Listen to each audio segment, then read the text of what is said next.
Messier. We're just watching the end of WrestleMania here. Cody and Roman Reigns and The Rock, Seth Rollins are in this big tag team match. Roman just connected with a nice Superman punch, gets a 2.5. Cody kicks out.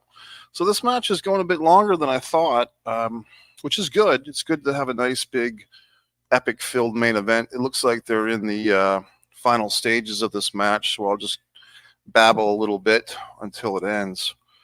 And so far so good. I would say this has been a good WrestleMania night one. Maybe not a great one. I mean, if you remember that WrestleMania from several years ago, maybe 2 or 3 years ago, that ended with Steve Austin and Kevin Owens at the end of night one, and then the second night had McMahon and Pat McAfee and Austin came out again. I think that was 2 years ago, wasn't it? So that was really a great night one. Here goes Roman for a spear, reversed into a sunset, 2 count. Cody gets up, ducks a clothesline. Cody mounts the ropes, nails a Cody cutter. Didn't really get the whole thing. Seth with a nice big frog splash. Be interesting if Seth got the pin. Seth gets a 2.5. Really nice frog splash, though. They did play up that they said that Roman Reigns is battling leukemia right now. So, they're kind of building in these excuses.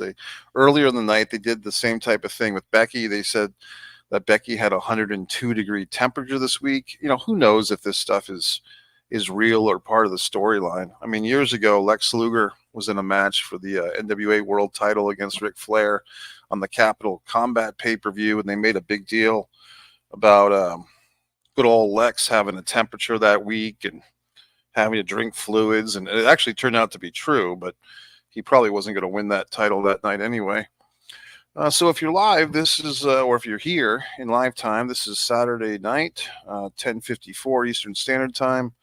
I'm watching this WrestleMania. Seth now going for something, gets powerbombed for his trouble.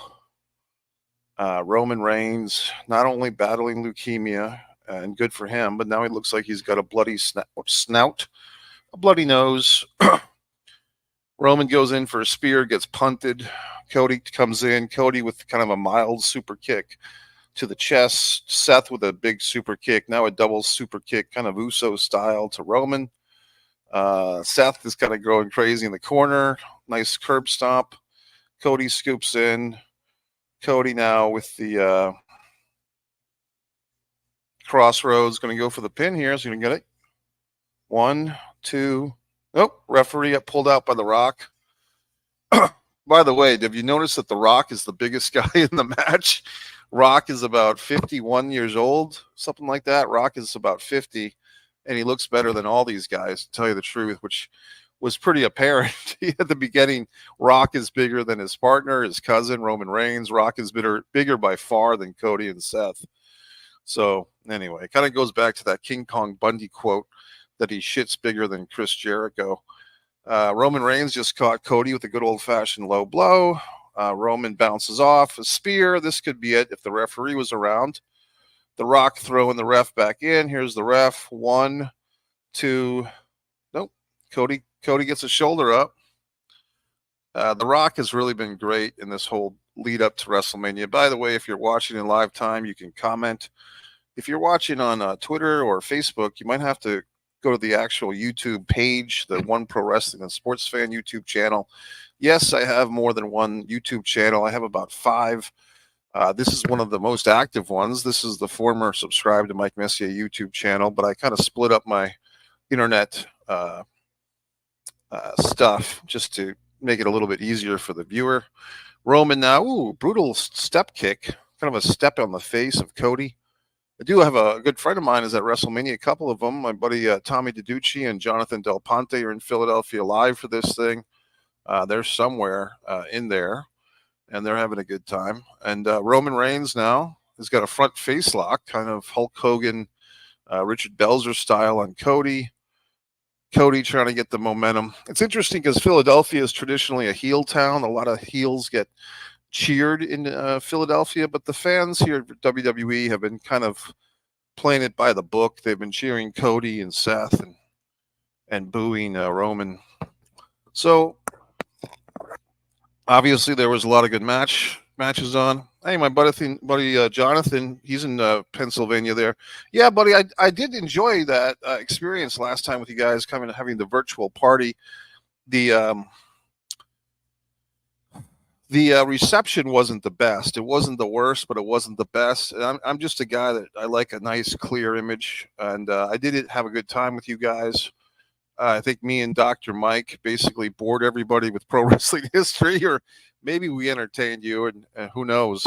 I did hear Dr. Mike was recently got a shout out in the book, the Ric Flair audio book I just listened to uh, on Audible. So Dr. Mike was actually spoken of late in the book. He had a few nice quotes. Rocky just got tagged in. Jonathan, if you have any thoughts or comments or questions about tonight's WrestleMania Night 1, I'll go through the match by match, but any opening statements you have, I'd love to hear them. We're still, so now we're doing some good stuff. Cody has just spotted Mama Rhodes with the weight belt. This is going to be funny. And there's Brandy's dad. Now we're getting into some main event stuff. The Rock has got the belt with the bull and the mama. The Rock is now whipping himself.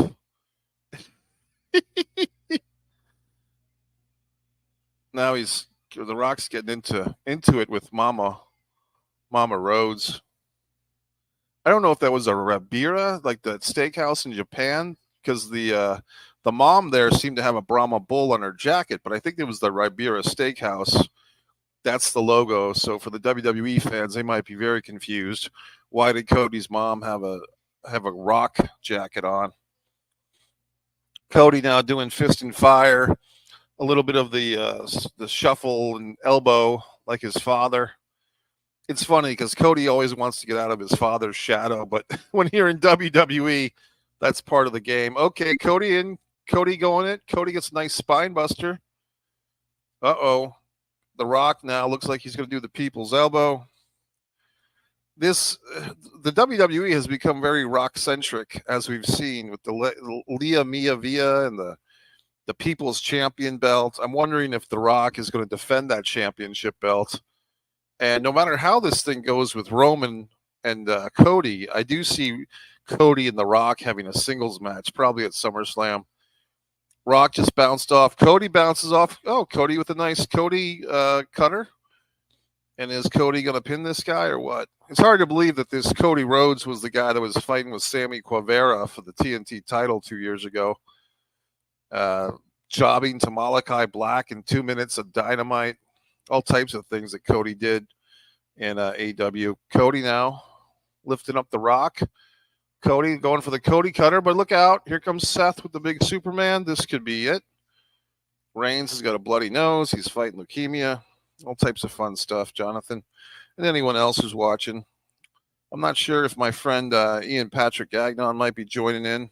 Jonathan, if you feel like putting your 2 cents in, buddy, I can send you the link if you want to get on camera and do some analysis with me. I'm always willing to share the mic with other intelligent wrestling fans. Everyone's got their opinions about these things. Overall, it's been a fun night. Like I said, I don't think it was the blockbuster of 2 years ago with Austin and Owens, but this has been a good night. Okay, so Roman now is doing his breathing dragon thing. It looks like he's going to hit The Rock by mistake. I'm guessing that The Rock's... Yeah, so Roman just speared The Rock. Okay, fair enough. You can kind of tell by the hesitation. And now Roman's, check it out. Now what's going to happen here? Seth with the kick to the midsection. Cody with the kick to the midsection. Seth and Cody with double pedigrees. Is Seth going to get the pin? Nope. Double kick out. So this is going into extra innings. It looks like this match is going to end up being pretty long. I think we're going to hit the half-hour mark.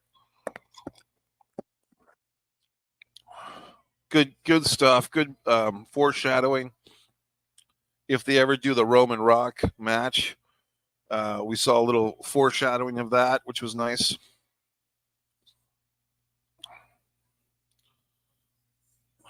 Cody now talking to Seth Rollins. Let me crack my neck. Oh, that felt good. Interesting day, folks. WrestleMania Saturday. it is kind of an interesting thing. I think that this is the first year. I think this is the fourth. Is this the fourth two-night WrestleMania? Or maybe I think it's the fifth, actually. Oh, Cody and Seth doing a little hug. That's not going to end well. They're kind of psych each other up, or they arguing. Looks like Seth has got a limp in his gullet here, a little limp in his leg. Seth now going to the top rope. This probably is not going to end well. No, it did okay. Seth did a flying body splash. Don't know if Seth is actually selling the leg or if it's a real leg problem. It's hard to tell with these guys. Like I said, the money match here, folks, is The Rock and Cody Rhodes. If The Rock is, I gotta say, I gotta give The Rock credit. He's 50 years old. He looks better than any of these guys. Of the four, I gotta think that Cody or Seth is the oldest of the other three. Oh, The Rock drinking the water, spewing on Cody. Be good if he went over to Mama Rhodes and gave her a little taste of water too. Bonking Cody on the table, little old school late 90s Spanish announce table stuff. Now Cody is, The Rock is intimidating Brandy's father and The Rock's mom. That's funny. Be kind of interesting if together. I don't know if Brandy's parents are still together, but you know her father's there. And let's see here, the Rock. He's got Cody on the table. This could be flipped around. Oh, look out! Seth Rollins grabbing an ankle. And the Rock kicked off Seth like he's a wasp. Uh-oh, Cody now. Ooh, Cody with the rock bottom on the Rock through the table. Those tables just break so easily. Roman with the nice spear through the barricade on Seth. This is a good tag match. I don't know if this is the greatest tag team match in WrestleMania history, but they're doing a good job. The match has picked up. I thought it would be over by now. That's why I started this live telecast at 10:45. But as far as what we got now is Cody is trying to get back into the ring. Yeah, that it looks like they've mastered the art of the collapsible announce table, because after 30 years of doing this, destroying tables, they've figured out how to do it, apparently. Let's see. Cody is lifting up the Rock. Going to roll him back in.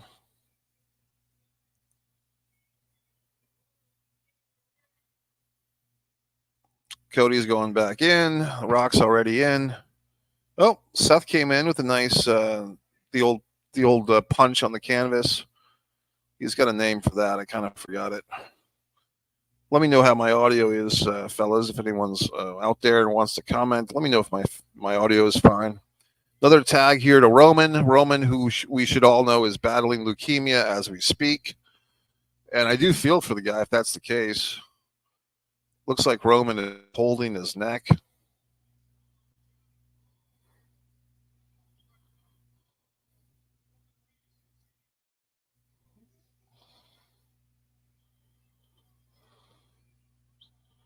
Yeah, Roman. I don't know if it's just the power of suggestion, but Roman does look a little bit smaller. I don't know if that's just comparison to The Rock, or has Roman lost 10 or 15 pounds? I mean, he still looks great. It just looks like he's a little bit less Roman-y than usual. And who knows? I mean, it looks like he's gone down a pant size or so. A little more streamlined physique. Doesn't look quite as small as the guy that played Kerry Von Erich in the Iron Claw. Roman now picking up Cody. A blocked punch. Cody with the punch. Roman with the punch. And we're kind of doing that independent wrestling stuff now, where two guys stand in the ring and just punch each other back and forth. Cody with a nice overhead. Roman with an overhead. Cody to one knee. Cody with the punch to the midsection. Uppercut by Roman. Cody with the bounce off the ropes. Going for a Cody cutter. Once again, this time he actually did catch it. Holds Roman. He's going for another Cody cutter and gets it. So that's two. And now he's picking up good old Roman, looking for a third Cody cutter, but Roman gets him to the ropes. Rock with the whip of the belt. this actually is a really fun match. Cody's now selling the whip. Good for him. Oh, Roman with the bounce off and the spear. And do we get our 3 count with this? We'll see. Who's our referee here? Is it Jack Doan, or it kind of looked like Mike Chioda for a minute, but I think he's been gone. Roman. Oh, Rock demands the tag. Roman gives it to him. So Rock is now legal. It's not by the way. Just another guy that looks like Chioda. Whoever this ref is, he seems to be doing a fairly good job. The Rock now standing over Cody. He wants to give him his whatever the fuck move. Let's see. Yep. Rock hooks in Cody for a rock bottom. Cody knows it's coming, but he still gets the rock bottom. And now the Rock is looking around. Is he going to do the people's elbow or not? So fun wrestling weekend. The Hall of Fame last night. I did my review video of that. Oh, the Rock doing the one thing. He's not raising the thumb to make the loser thing, as people pointed out. Now Rock's doing his little rock bottom dance. Goes for the elbow, nails the people's elbow, hooks the leg. 1, 2, 3. Wow. Well, I would hope that Cody's going to win the title tomorrow night, because if he just took a pin pretty much clean, 1, 2, 3 in the middle of the ring from a fucking people's elbow of all fucking things. So I would assume that Cody's going to win the title tomorrow. It could be wrong. But if he doesn't, he's going to look like a real asshole, to tell you the truth. If Cody ends up getting pinned or beaten twice in one weekend by these guys, they are destroying their number one baby face. I mean, I was kind of debating with my pal there, Ian Patrick. He thinks that Cody might lose this match and, lose tomorrow night, basically. But I don't know. I think it's a done deal. I think Cody's going to win the title. I'm renouncing my earlier prediction. If I thought that Roman Reigns might beat the Bruno Sammartino record, but he's not going to. I think Cody will probably win tomorrow night. Who knows? It's possible they don't have a win. All right, folks. So let's see. Let's talk about this WrestleMania. We're seeing the closing moments here. Roman and Rock with a nice bro hug. Cody Rhodes getting pinned. I mean, I guess you could say that there was some cheating with the belt whip, but they also fought outside the ring a whole bunch. So I just think it's a deal where Cody just got beat clean. So tomorrow night, I mean, I do like this whole setup where tomorrow night it's Bloodline rules, and that means basically all the assholes, Solo and, the other Uso and Paul Heyman and, Rikishi and the ghost of Enzo can come in. Seth Rollins looking dejected. Seth Rollins selling it very well. Cody selling it. It'd be great if somebody threw a rubber turkey at Cody again. But yeah, it's interesting. I mean, this whole leukemia thing with Roman Reigns, I mean, not to harp on it, but they did mention it. So I think it's fair game to discuss. If Roman is really going through some tough times with leukemia, he might just be gutting out this weekend and preparation to drop the title. Looks like a flashback to last year. Cody sitting in the ring with his elbows on his knees, dejected. And Roman and with his title, and The Rock with his fabricated title. It's just, why doesn't everybody just make up a championship and this is like Herb Abrams' UWF, where everybody just has a belt that means nothing at this point. It's interesting to see Paul Heyman as the kind of sort of manager to The Rock. And so, I mean, here we go. Philadelphia, they were making a big deal, the commentators, about how cold they all were. My feeling is drink some cocoa, gentlemen. It looks like the crowd is okay. I mean, no one's out there with a winter blanket around them. Cody has a sad look on his face, but he has no one to blame but himself. It might be an interesting wrinkle if they had Seth take the pin, because then Cody might have a dispute with Seth, but instead Cody got the Cody looking dejected is priceless. I got to give it up to this Cody Rhodes guy. He really does play the baby face pretty well.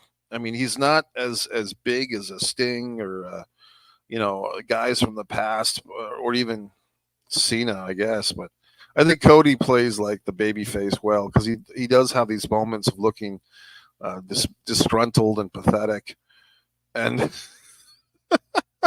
I'm getting a good chuckle out of it.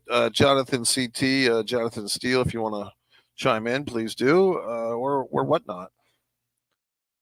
All right, so now we're in with our end shot of Cody and Rock and Roman. So now they're doing the flashback. So let's go through this, folks. If you're just joining in, this is your buddy Mike Messier. Like a lot of other podcast people, I'm just doing some nice WrestleMania Night 1 thoughts tonight. Let's go through these matches and see what we saw. Blah blah blah blah blah. Just want to find the results. It's so hard. First match tonight was Becky Lynch challenging Rhea Ripley for the women's title, and one of the women's title. It gets confusing, doesn't it? When you have to have double champions for everything. But I thought it was good. I thought that the opening match was pretty strong, very strong. I was kind of thinking they might have Becky win. I'm pleasantly surprised, to be honest with you, how good Becky Lynch looks, both in the ring and just as a human being. After having a child, she really looks like she's child-free, and that is a compliment, believe it or not. She just looks really like herself, and she's wrestling quite well. I remember a few years ago when one of the Bellas, I think Brie Bella, had a kid, and then she never really wrestled the same. And I think she stiffed Liv Morgan in a match on Raw at some point. But in any event, Becky Lynch did look really good in defeat. It was a good match, and there you have it. So I thought that was a good, strong start. I thought they might have Becky win, because if they did, they'd have something for Rhea to do. She could just chase her around a little bit. But they didn't. They went with the hot ticket right now, which is Rhea Ripley. She's growing her hair out. She is very dominant. She's excessively popular, especially with the wrestling fans, the simps, so to speak. So that was that one. And what did we have next? I think the next match, if I'm not mistaken, was that giant tag team match. The two sets of titles on the lines, on the ladders. And I'll be honest with you guys, you've heard about the hot dog match, where people take a break from watching the wrestling show to get a hot dog. I kind of had a moment like that. I had what I would call a shower break. I was very physically active today, and I just wanted to clean up a bit to enjoy this night of wrestling. So I took the opportunity. They had so many commercials in that moment before the tag team thing. So I did not see the whole match, to be honest with you. I did catch the end, and I did see the two belts picked up. I thought that was interesting that they had the two belts. And welcome to the show, my buddy Gonzo. How you doing, pal? What's up, bro? How you doing? I'm doing really good, buddy. I was just talking about the tag team match. Did you catch? Let's go back to the first match. Becky, this is my buddy, everybody, Ian Patrick Gagnon. He's been here a couple of times before. Ian, let me ask you. You were in Florida as well, correct? Yeah. And what did you catch the first match of the night? Becky Lynch and our defending champion Rhea Ripley. Did you catch that one? I did. What did you think? I thought it was a really good match, and them talking about her having like the strep throat, I think they said, and she had like 102 fever and all this other stuff. I was like, okay, I didn't know that, and I'm like, well, that's pretty crazy if she's going to go out there and. It's tough to. I would imagine it's tough to go out there and do a show like that if you're really sick. So, but that was a good match. I thought it was honestly, dude, like anything either one of them are in is usually pretty good, or really good Yeah. or great, like they're two of the best, I think. So I like that match. Did you going into it? Did you have a prediction one way or the other of who was going to win between Becky and Rhea? Yeah, I thought Rhea was gonna win.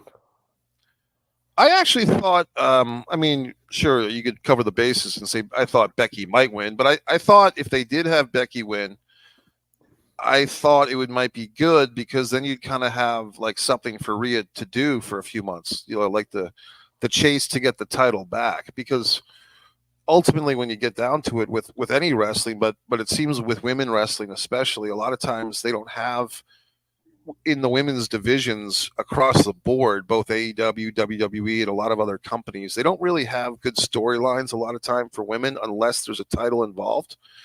And basically, Rhea's whole thing has just been how dominant she's been.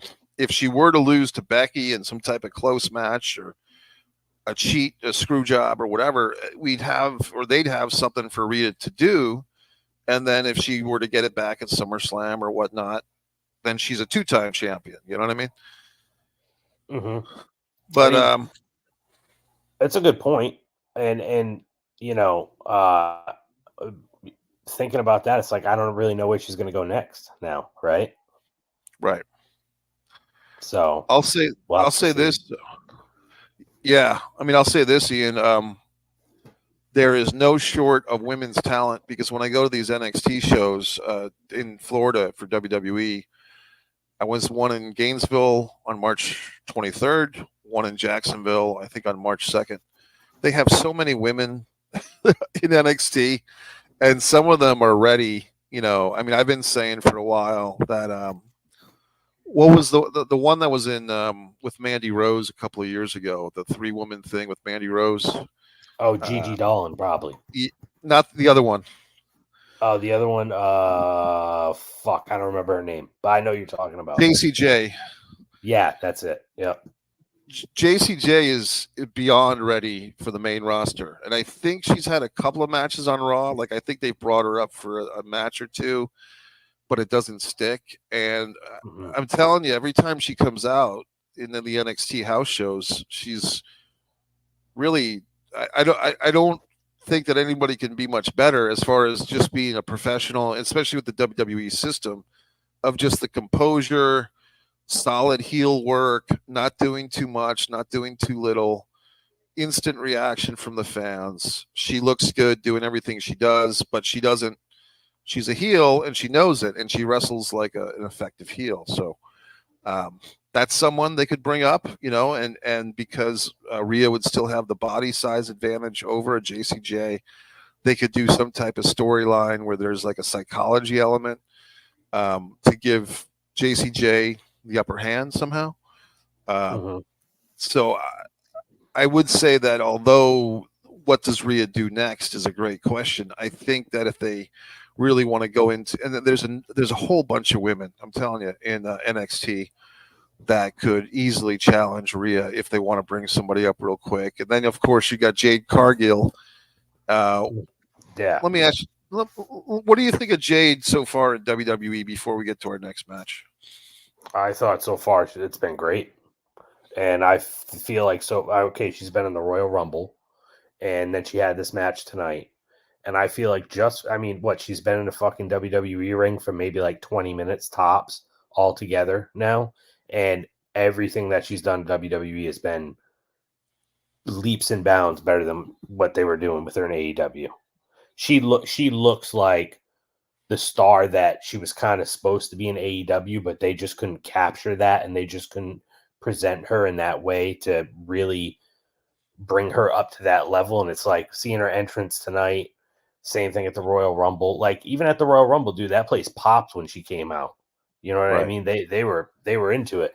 So I mean, so far so good. I think I've enjoyed it a lot what they've done with her, and I mean I have to imagine that. I mean, what she signed with them probably at least 4 months ago or something. I think she's been training like crazy. So, and I think she's shown improvement in the ring. So, I mean, somebody like that, I feel like she could be ready real soon to be going into a main event picture with the women's division. What do you think about them putting her in a 6-woman tag tonight as opposed to some type of other situation, a 2-on-2 tag match or even a singles match? Why do you think they went with the 6-woman? I think they went with the 6-woman just because they needed to get all those girls a spot on the show, and that was just Okay. that was just what probably made sense. But um, I don't know. I don't think it really hurt anybody, because it's not like Bianca Belair has been in the title picture lately, and Jade Cargill's not in the title picture. Naomi just came back, so I mean, I feel like it was suitable for what they needed, you know. Yeah, it felt like a showcase match, basically to Yeah, showcase, the three ladies that they wanted to showcase. Naomi returning. She's been back for a little bit of time. She came back at the Rumble, and of course Jade Cargill, the new signee, and like you said, Bianca's kind of fallen out of the title picture, but she's still a big deal. And even CM Punk and I want to say Big E said this on the pre-show that having 3 black women as a tag team was kind of a big deal because I would probably guess that was the first time in WrestleMania history, or even I would definitely say WrestleMania history. And yeah. I remember when Sasha Banks first came in, didn't she join Naomi and who else did she join in like a 3-woman team for a little while? Remember what I'm talking about? It's like when they brought in Charlotte, Becky Lynch, and Sasha Banks all in the same night. Like Stephanie McMahon says, this is the women's evolution, and she brought the Mhm. 3 of them in and basically assigned them to cliques, and she put the 3 black ladies together, which was Ah, Naomi, Sasha, and there was a third lady. was it Um, Alicia Fox? it might have been, yeah, it might I'm have not been sure, but whoever it was. I got to look that up now because that's gonna. What was the group called? I, God, you know, the it more was that called I'm like thinking about, the more I'm thinking about it now, I really kind of think it might have been Alicia Fox, dude. I it could might. be totally wrong, but I I mean, it gotta was a look long it up. time ago. It was like 2018, something like that. Yeah, Um, or it, even before. it was a click. Um, it was a click that didn't last, and it was just ridiculous because it's like Stephanie McMahon is determining who your friends are. And basically with with Sasha, it's like, well, here's 2 other black women. I'm going to put you with them. You know what I mean? That's Like it was funny. the most low key racist thing ever. Well, Sasha, you and these other 2 black ladies, you could all be together, and I'll put Charlotte with these other, and whoever Charlotte was put with was like the athletic girls, and then Becky was kind of put with like the alternate chicks because I think Becky was thrown in with Paige and somebody else. It was really horrible. It it, was really bad. it very vaguely sounds familiar to me. It, Like it, it got a I'm lot of remembering little pieces. it was given a lot of slack because it's like Stephanie McMahon comes in, basically takes credit for the women's revolution, and basically assigns clicks like you're going to be in this click and you're going to be in this click. Hey, um, sounds like a McMahon move. yeah, and this was like at the 2016 2017 when they were really um really Probably when they bad. had that women's pay per view and all that too. Yeah, well a couple of years before that basically. Oh, okay. Okay, Right, right, I right. did find it. No, this I didn't find it. I thought I found it. Yeah, women's. Yeah. Oops. I had some. I was trying to find that announcement on Raw whenever it was. Let me jump in on this Jade Cargill thing for just a second. Hmm. I've heard you just articulated what a lot of people have been saying about Jade in AEW, that they didn't use her the right way, they didn't showcase her. I want to ask you, like, or just point out first that she was there. Her very first match, I believe, was I was there for it at Daly's Place in Jacksonville. Was her and Shaquille O'Neal defeating Cody Rhodes and um, Red Velvet. Red Velvet. Red Velvet took Brandy's spot because Brandy Oh got yeah, pregnant. right. Brandy was either pregnant or injured, so Red Velvet took over the match, and that's why I was doing this because like Red Velvet started doing something with like a soup or something, like that became like Red Velvet got a hand single of soup after a while, but and the way that I remember it, Jade Cargill pinned Red Velvet. So in a match where you had Shaquille O'Neal and Cody Rhodes and Red Velvet, Jade Cargill got the winning pin. So that was her first match ever, right? She's tag teaming with Shaquille O'Neal in her first match. Then they basically created a title for her to win.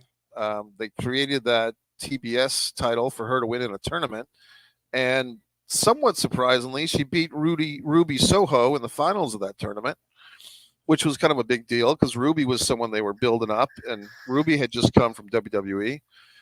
And then she, I don't know, did she hold that title for a year or a little bit more? What's And around there? Yeah. yeah, and she pretty much was squashing everybody. I mean, there was some good matches, but she squashed a lot of people along the way. And they made her look incredibly strong. And when she finally lost the title, it was on pay-per-view. She beat Taya Valkyrie pretty quickly, like in 6 or 7 minutes. And then she kind of made an open challenge to anybody. And Chris Statlander came out. And Statlander wasn't really somebody they had built up as a top challenger or anything. I think she had just been injured and was on her way back. And there she was. And I think physically, Statlander was the only one somewhat in the ballpark of Jade Cargill in AEW. And they had Statlander beat Jade for the title. But once again, that was Jade's second match in a row, right on the same show. And then I didn't see this one, but I think they had a rematch on Dynamite or Rampage where Statlander beat Jade again. But I think by that, yeah, I think at that point Jade had already decided to leave. So I guess with all that evidence, I mean, I would say that they did. AEW not only gave this lady Jade her start, and sometimes they would show her daughter in the audience, and even though Jade was like the heel, they'd show that she had a human side because she had a kid, and like this was, she was her kid's hero if nothing else. And they even gave her a little click, like they gave her like her own little Hurt Business. They gave her she had a name for women, like the baddies or the nasty, the baddies, yeah, right? Yeah, right. And it was Red Velvet. Red Velvet was one of them. Yeah, like the chick that she squashed. Yeah, and she did that with the other one, the other really super attractive one. I think she beat her too.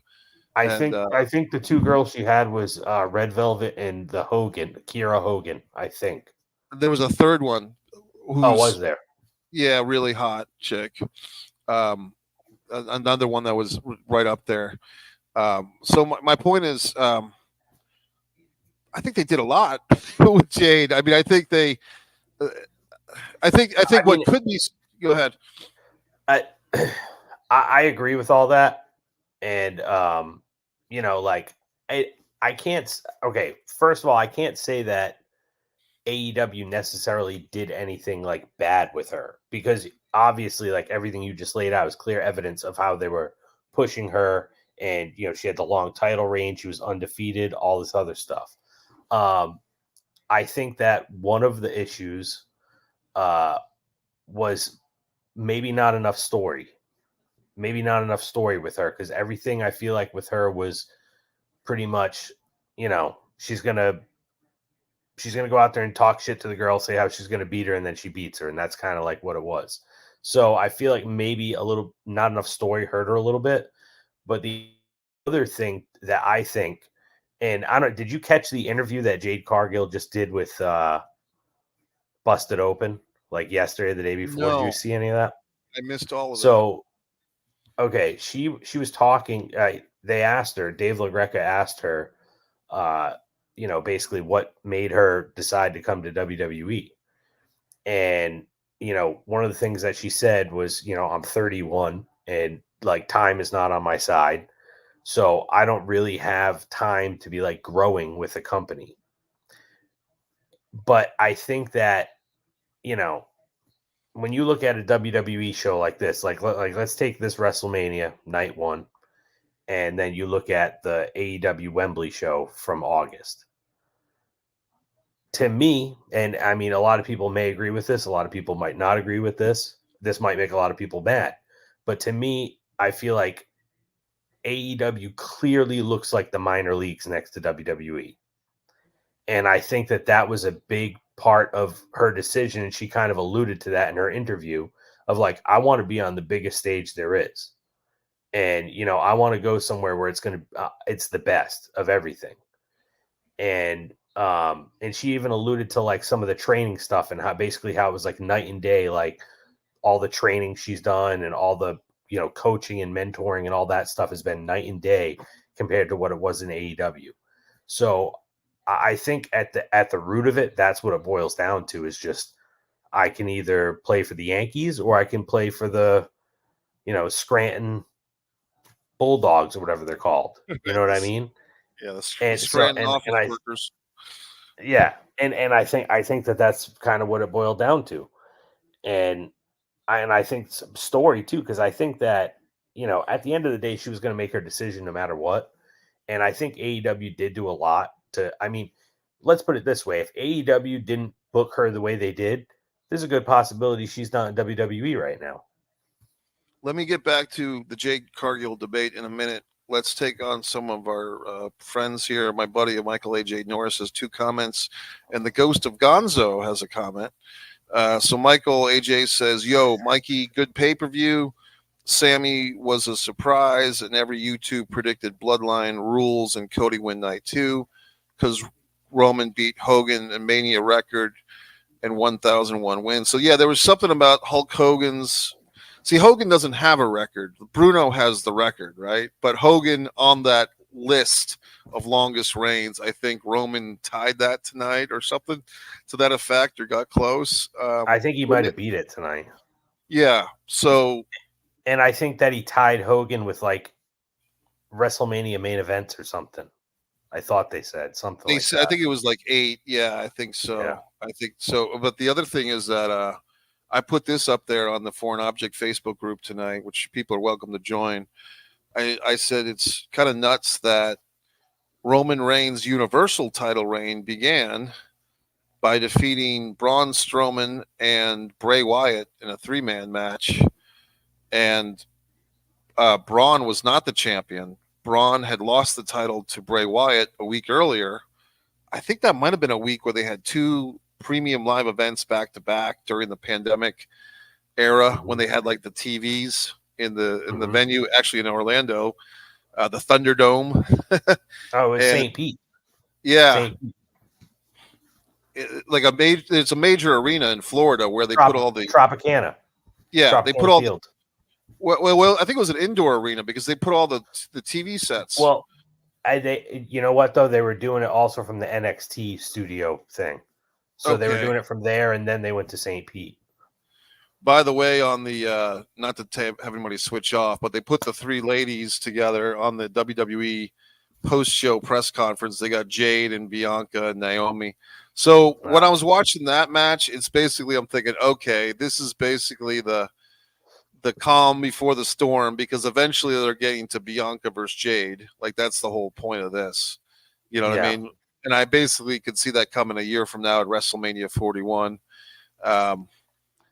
So let's see. So I mean, basically, Mikey is AJ Norris is telling us that most of the people on YouTube kind of predicted so far so good. Rock and Roman win night 1. I wasn't thinking that The Rock would score with a people's elbow of all things. I thought that was didn't either.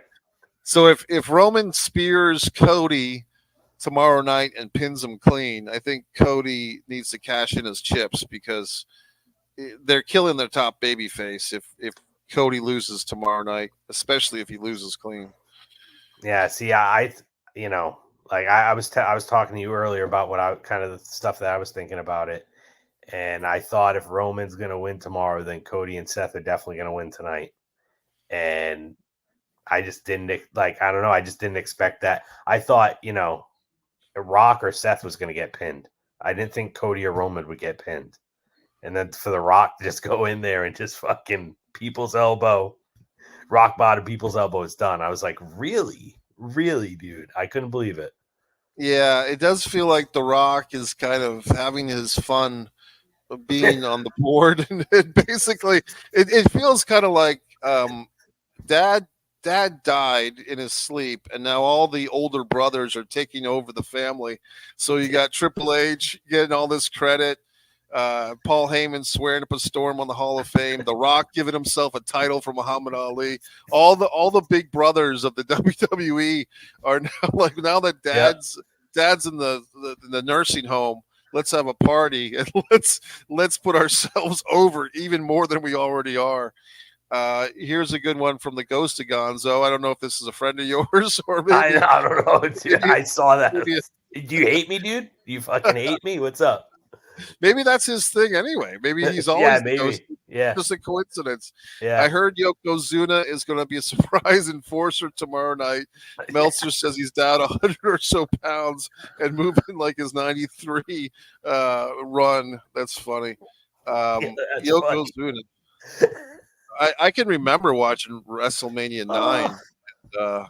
It's funny because my dad got married the day after WrestleMania 9. So WrestleMania 9 was kind of the bachelor party that we're sitting there watching this Caesar's Palace WrestleMania. That was a Which horrible ending too. it was a horrible ending. I mean, I just kind of laughed it off. I think even by that point in my life, I kind of a little bit emotionally detached from bad booking. Maybe Well, not fully.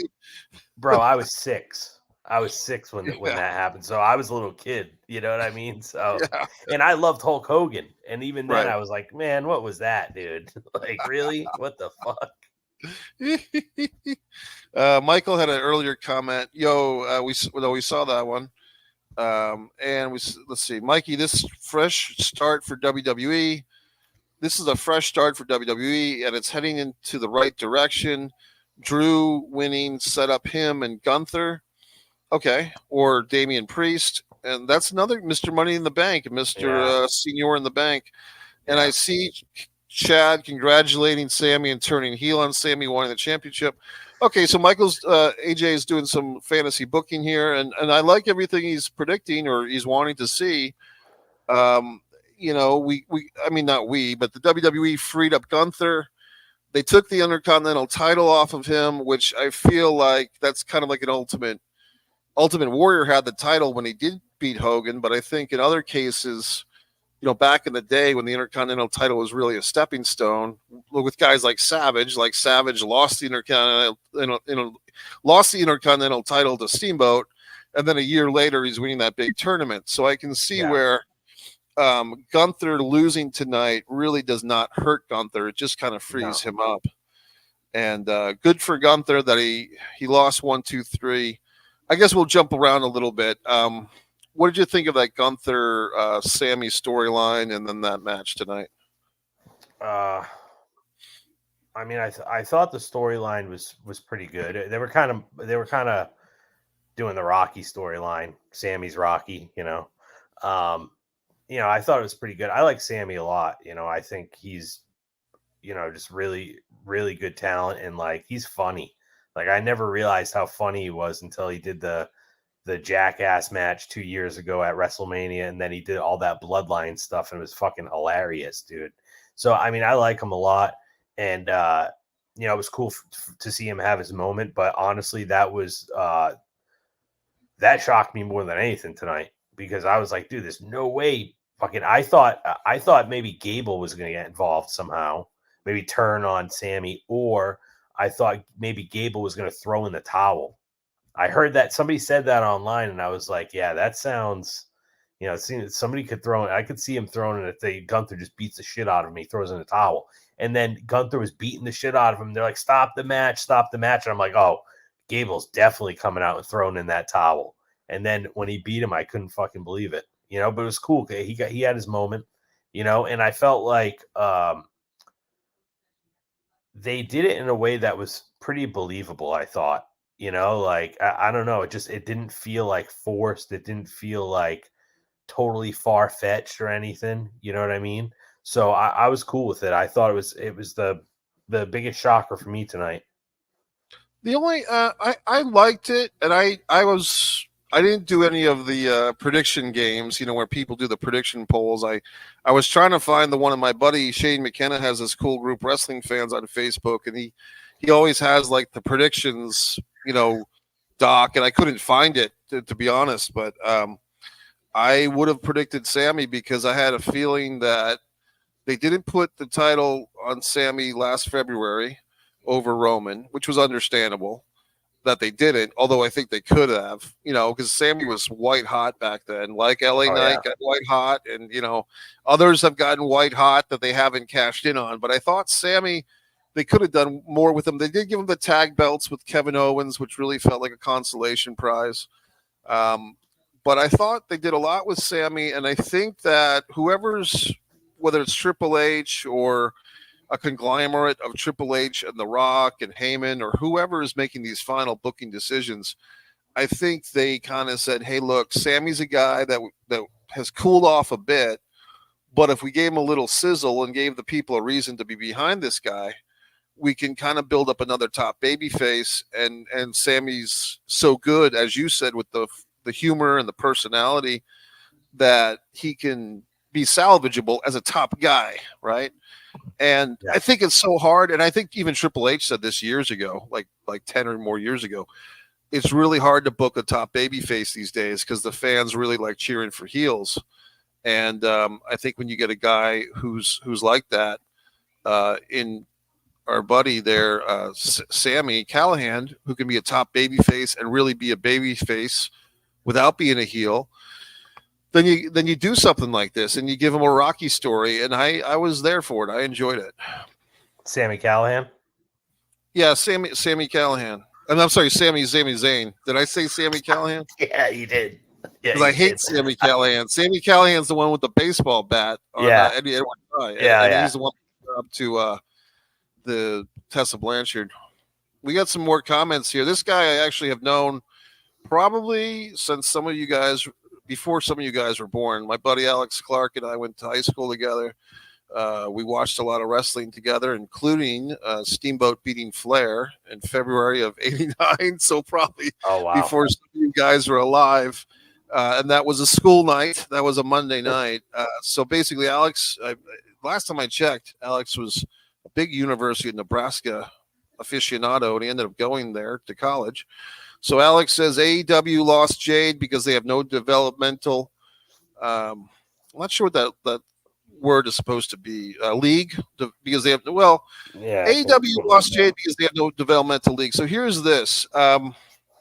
Tony Khan said on a couple of occasions that their kind of B and C shows, AEW Dark and AEW Dark Elevation, which I think aired only on YouTube. Yeah. And I went to an AEW Dark taping at Universal Studio in Orlando, and I think in the summer of 2022. And it was painful. It was, I mean, I love wrestling. I love seeing live wrestling. But this was about 4 hours of squash matches. Yeah. No And it was tough because I love going to live, and I'll watch a squash match or two. I have no problem. But it got to be very repetitive where somebody, kind of a mid-carder there in AEW, like who was the Bear Country, that mid-card I know tag? them. Yeah, I know them. So they turned heels. They came out with a new manager and had a new name called like the Iron Shield or the Iron Vikings, and they came out as heel. They never did that on Dynamite with those guys, but it was just a very long process of watching squash match after squash match. Tony Khan came out at one point, which was nice. Britt Baker came out and cut a promo, but she didn't wrestle. So my point is, it was just kind of tough. Yeah. But Tony at one point said that AEW Dark and AEW Dark Elevation were their answer to NXT.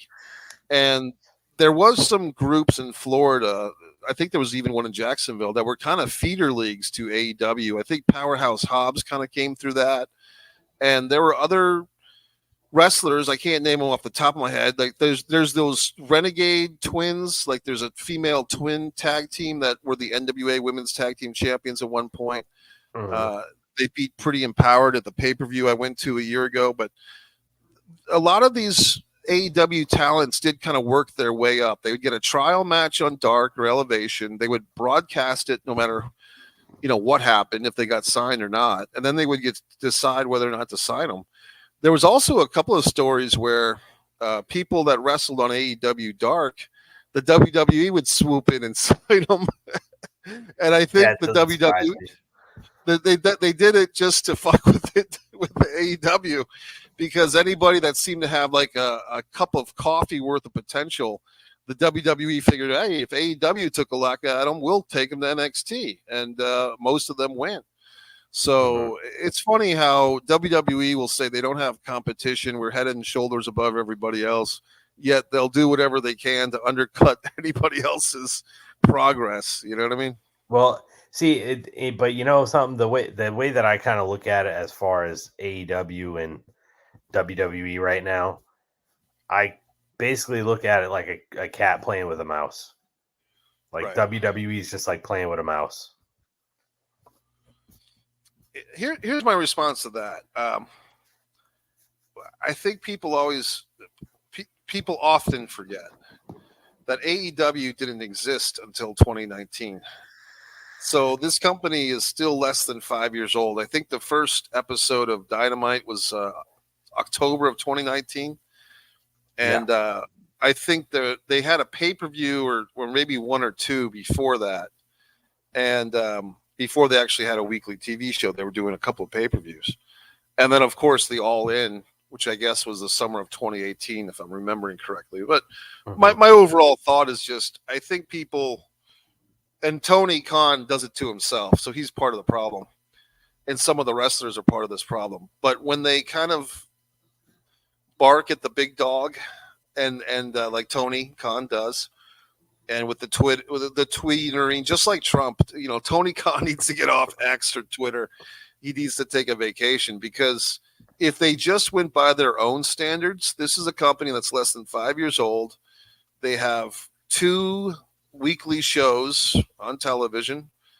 They have a successful pay per view business model, old school pay per view, not streaming, but people actually have to pay $50, or if they go to the movie theater like I do, $25 to watch an AEW, pay per view, which they used to do 4 a year. Now it's up to 6 or 7, and they have action figures, they have T-shirts, they have ad revenue. Are they making money or losing money? I kind of think they're making money. I don't have the books in front of me, but if nothing else, and this is not to just say that this is a pity party, but like, good old Adam Copeland, Edge, said on his promo the other night, they're giving wrestlers a chance to get paid to wrestle. And a lot of groups, especially the independent wrestling scene, there's not much money there. And for whatever reason, MLW, has given us a lot of people that people don't even realize. MJF, Maxwell Jacob Friedman came from MLW. Swerve Strickland came from MLW. The Von Erichs were in MLW, the new Von Erich generation. Tony Schiavone was in MLW. NWA, Billy Corgan holding on to that flame. The remnants of Impact Wrestling or TNA. None of those three groups have come anywhere near the success of AEW. no, So as far as a number two group, I don't even like when Tony says challenger group, because like you said, Gonzo, WWE is kind of head and shoulders above everybody. But I think for a number two group, AEW has done some amazing things in less than 5 years. I I totally agree with you. I mean, when you look at where they're at, in 5 years, I mean, there's nobody else has done that. Like people could, everybody goes back to WCW, in the '90s or whatever, but some people don't remember. Like WCW was around for 6, 7, 8 years, 9 years before they got hot. And AEW is a startup and it's only been around for 5 years.